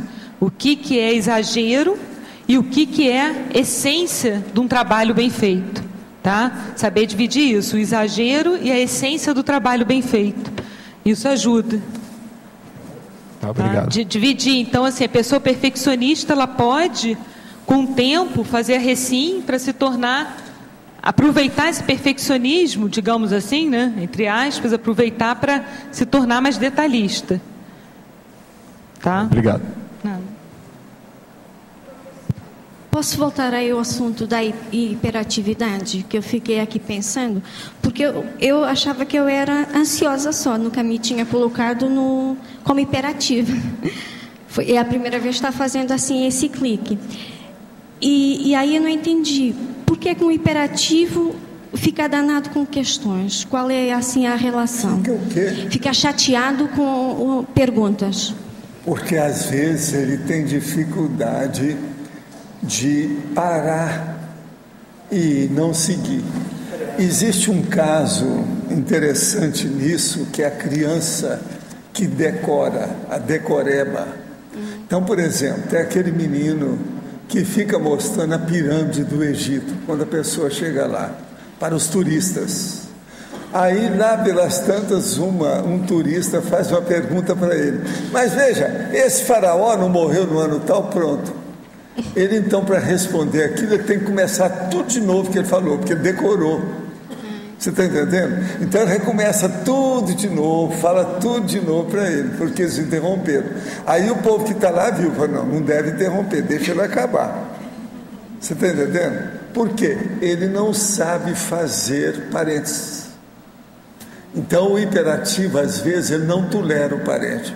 Ele quer colocar o parênteses, ele quer colocar a ideia dele, tudo que ele tem, e expor, porque ele acha que aquilo ali que está claro para ele é a coisa mais séria. Então ele não quer saber de outra coisa. Entende? Agora, isso é muito mais comum do que a gente pensa. Entende? E como é que dá para treinar essa atenção dividida sem ser com a bateria, que eu não sei tocar? Pois é, mas agora a atenção dividida, você tem que começar a prestar atenção nas coisas. Então, um negócio que você pode fazer é o seguinte: pega o rádio e a televisão e liga os dois e siga observando os dois programas, e não pode errar. Outra coisa, você vai para um restaurante, eu até já escrevi sobre isso, e senta, você conversa aqui na sua mesa, ao mesmo tempo você escuta a mesa que está atrás, para saber tudo, simultaneamente. Entende? Isso é exercício de atenção dividida. É uma saída. Okay. Agora, a mulher tem muito mais facilidade para ver essas coisas. Mas eu ainda não desenvolvi isso, não. Pois é só observar que você vai chegar lá. Tá bom, obrigada. Agora, a atenção dividida, isso é para começar. Eu estou falando apenas em duas fontes, ou dois alvos da atenção. Eu quero ver a hora que tem 4 ou 5 alvos. Você tem que chegar lá. Nessa vida ainda vai dar? A gente, você domina, se a pessoa vai fazendo exercício, ela domina isso tudo. Tá bom. A consciência é incrível, o que ela pode fazer. Vou treinar. É muito mais do que tudo isso que a gente fala aqui, a consciência. Ok, obrigada. Agora, nós temos que ter confiança no nosso taco, naquilo que a gente tem, nas reservas que nós não usamos, aquilo que é um talento ou os talentos que estão ociosos, que nós não colocamos a funcionar. Tem que identificar, descobrir, identificar, localizar, dar o diagnóstico e colocar aqui para frente. Quando a pessoa tem motivação para isso, ela vai logo. Tá bom. Ok, obrigada. O problema é aquele homem das várias bolas e não deixa cair. Você tem que ser assim com a sua atenção. Várias bolas, você não deixa cair, não esquece nenhuma. Então eu vou para o circo agora um tempinho para... Mas tem que começar com 2, senão não vai. Ok.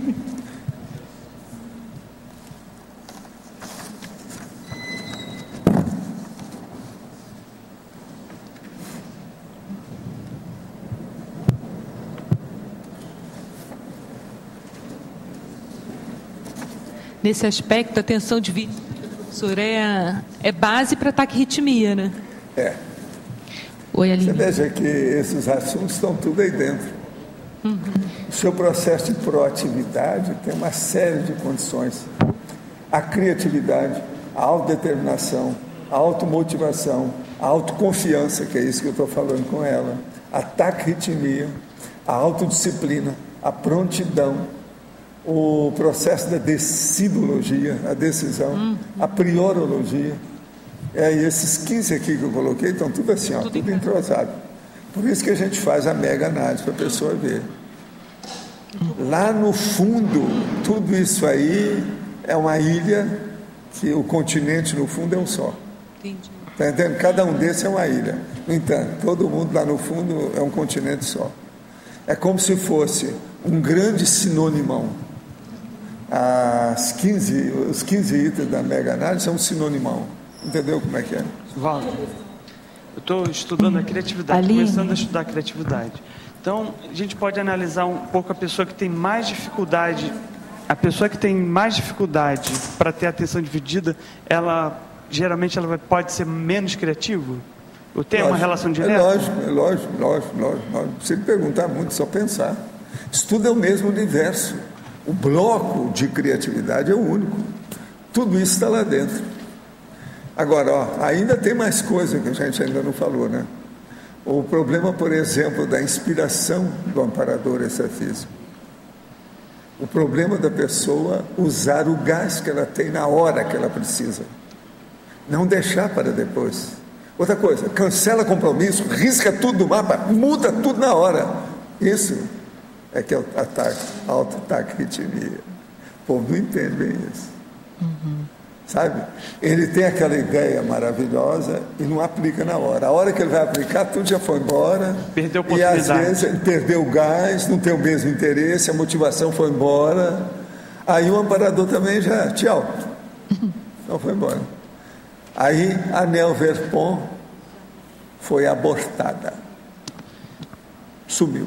Dentro do estudo da criatividade, estava observando, um pouco fora da questão da proatividade, tem relação da questão da pessoa ser o large e ser mais criativo do que o miserê? Ou tem também, né? Todo mundo que é large é o caminho. Escuta, o melhor que você faz, André, é você pensar, dentre as condições todas de reações e reatividade da consciência, o que é o mais avançado. E olhar, tudo tem o mais avançado. Olha os confrontos, faça as confrontações e veja o que é o mais avançado. Aquele mais avançado é que interessa para nós. Então, por exemplo, entre bradipsiquismo, nomopsiquismo e taquipsiquismo, o avançado é o taquipsiquismo. É bobagem. Não adianta defender outras coisas. Então, faça isso com tudo. Você vai ver o top, você vai ver a cabeceira, você vai ver o front, você vai ver o pináculo, o ápice, o acume, aquilo que interessa, entendeu? Isso é que é. A Conscienciologia é toda baseada nisso, é no pináculo. É uma ciência pinacular. Então, por exemplo, olha a beleza, a matemática dela, mas isso não resolve nada, a matemática é muito pequenininha. Você está entendendo? Se você espremer, é verdade ou não é? Hoje você admite isso, né? Ajuda muito, mas não a resolve, como diz o cara. Não pode abrir mão. Não vai resolver o negócio no fim. Você entende? Então o problema é ver a cabeceira. O que é que ficou lá? Então, nessas questões todas aqui, o que nós estamos falando é justamente isso. A hora que a gente pega a mega análise, nós estamos pegando a síntese do processo com os tops. Aqui, ó, esses 15 itens que eu falei, tem uns 5 que são decisivos. Se não tiver isso aqui, a proatividade da pessoa já foi para o espaço há muito tempo, não existe. Ela é, pelo contrário, inerte. Entendeu? Tem que seguir aqui, pelo menos uns 5 desses que a gente fala. Aline. Não, são desses que eu falei. Aline. Por exemplo, vamos supor, uma suposição, que cada um aqui tem que estudar para ver como é que é. E outra coisa, se você for aplicar em você, o de você é um, para mim é outro, para ele é outro, entende? Isso varia.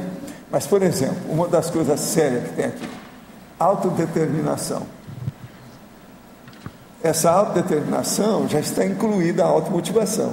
Isso é quase que um sinônimo aí no caso. Agora, estudo, eu estou falando sobre a proatividade, tá certo? Agora, outra coisa, a pessoa tem que ter autoconfiança na criatividade dela. Então, a autoconfiança. Outra coisa, isso tem que ser com determinação, mas muito rápido, para mostrar eficácia, eficiência. Isso é taquitimia. Agora, tudo isso aí tem envolvido a autodisciplina. Entende? Veja só, se você for procurar 5, você exclui todos os outros 10.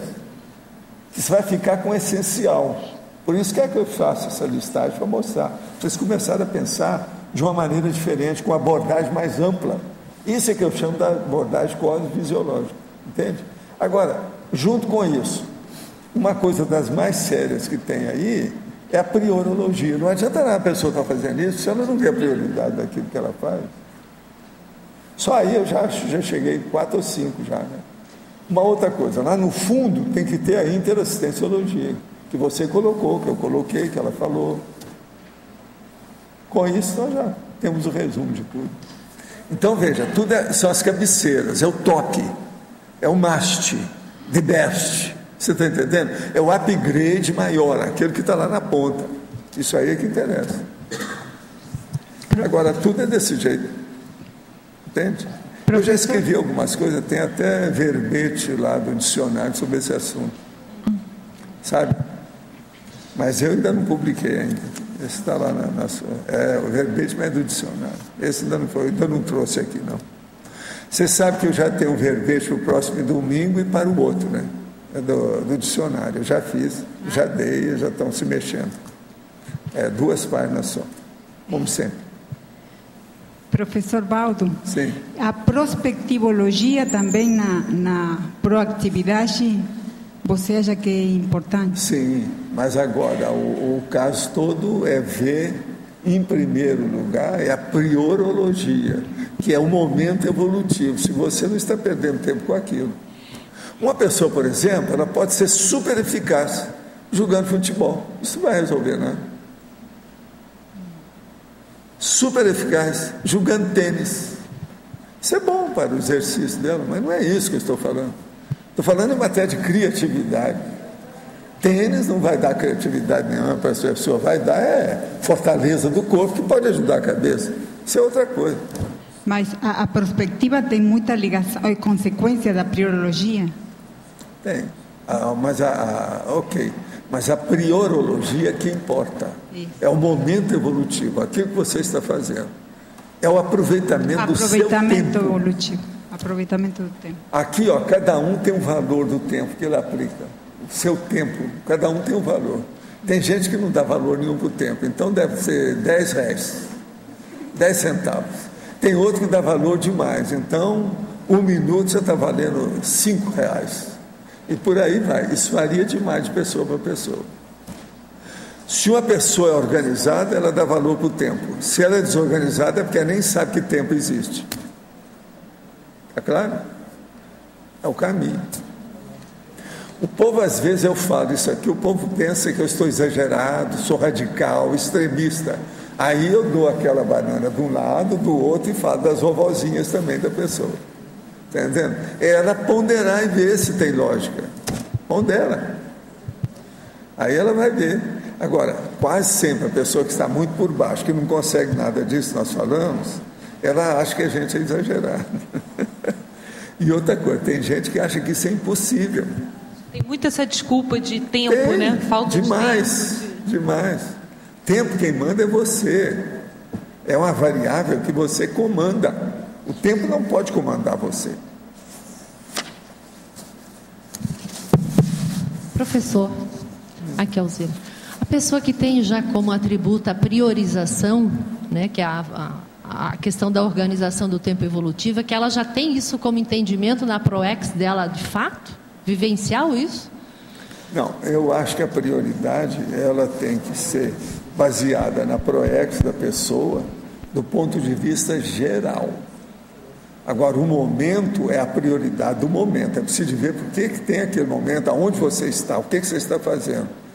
Qual a sua reação, a sua manifestação ali, a postura, a atitude, o comportamento, a conduta, ali naquele momento. O que é que eu estou fazendo aqui? Olha bem a minha posição, o que eu estou fazendo aqui? Não, eu estou seguindo um negócio que eu faço há 9 anos. Se isso fosse ruim, eu já teria desistido. Eu penso nisso todo dia, trabalho nisso todo dia. Então, veja, há uma prioridade nisso na minha vida. Relaciona-se, sim, então, sempre com a função que ela desempenha no momento evolutivo dela? É muito importante. Agora, ó, ela tem problema com a divisão de atenção. Eu quero só te dizer uma coisa. Enquanto eu estou aqui, eu já escrevi um verbete. E respondendo as perguntas aqui, eu tive mais perguntas hoje para mim do que para ela. Ó, ao todo foram 15 lá de fora, fora daqui. E eu respondendo isso tudo aqui, ó, estou assim, aqui, ó. Quer dizer, eu jogo nas 11, não é assim que o povo fala? Eu faço força, nem sempre eu consigo, mas eu jogo nas 11. É estar antenado, né? É estar antenado, né? Antenado, totalmente lúcido, com a meta na sua frente e um megafoco, sem perder esse megafoco o tempo todo. Não adianta estar antenado com o quê? Tem que ser no megafoco cosmoético, evolutivo, produtivo, senão não adianta nada também. Megafoco no tênis não vai resolver nada. Ok, obrigado, professor. Valdo. Aqui, ó, você fica assim, ó, o megafoco no tênis é assim, fica vendo a bola. Valdo, ping-pong é a mesma coisa. Você consegue se antenar em...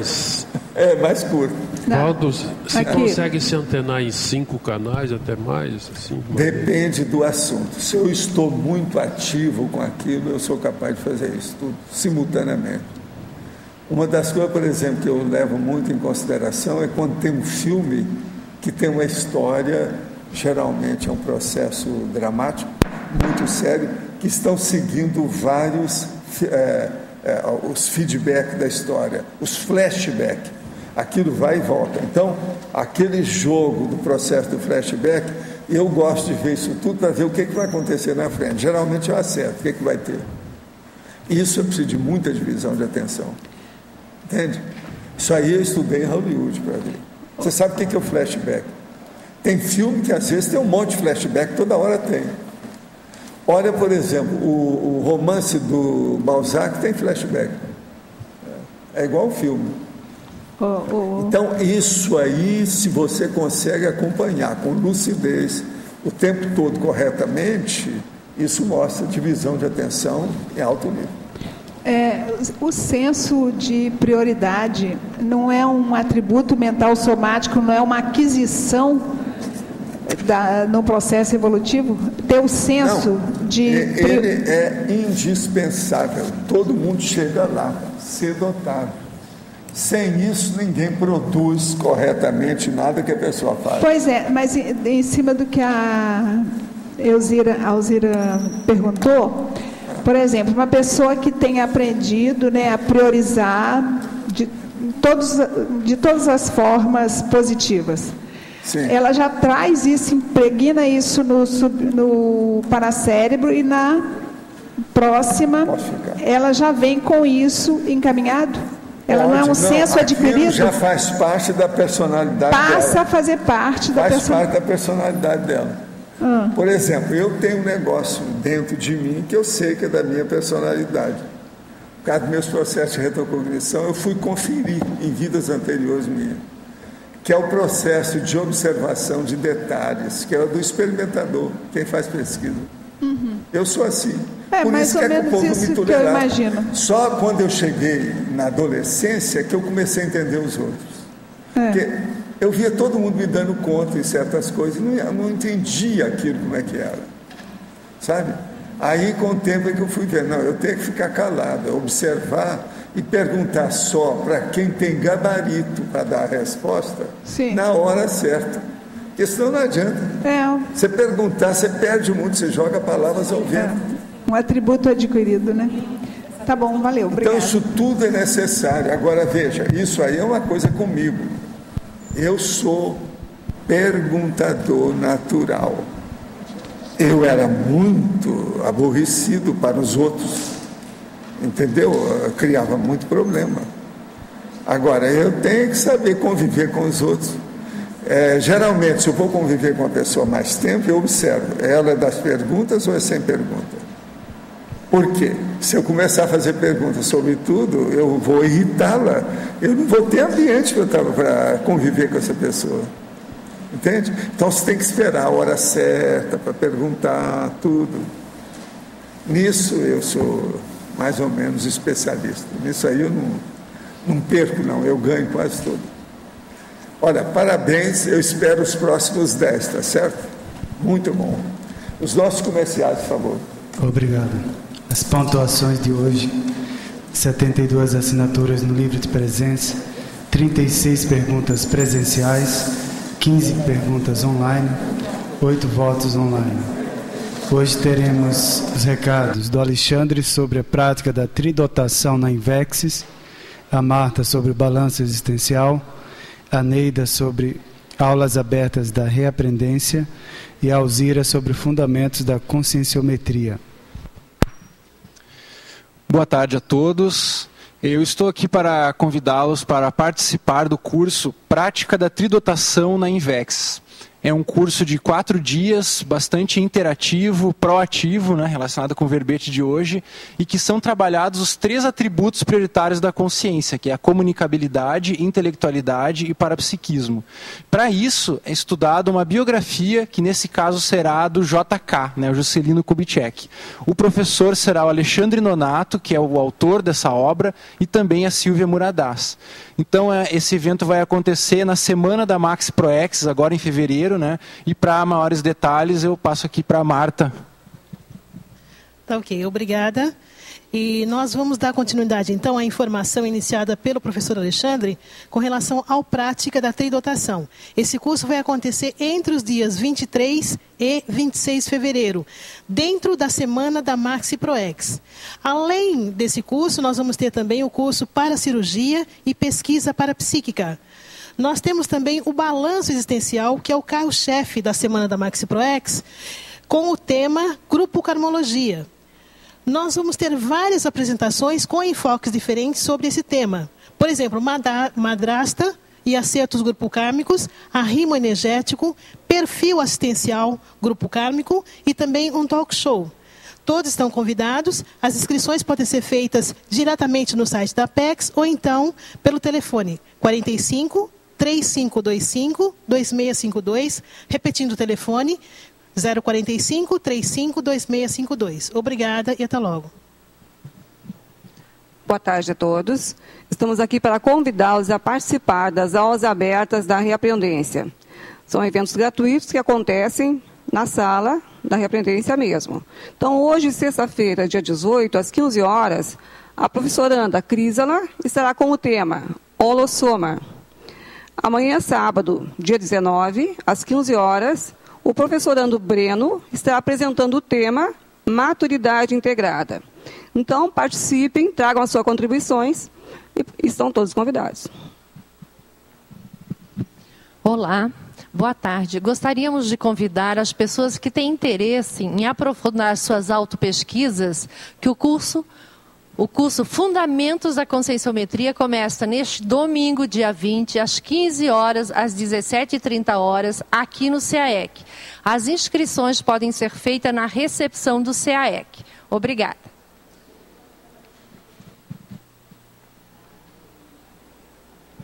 E o verbete para amanhã é Conscienciatra, especialidade Interassistenciologia, o autor, o professor Pedro Fernandes. Obrigado pela sua presença e até amanhã.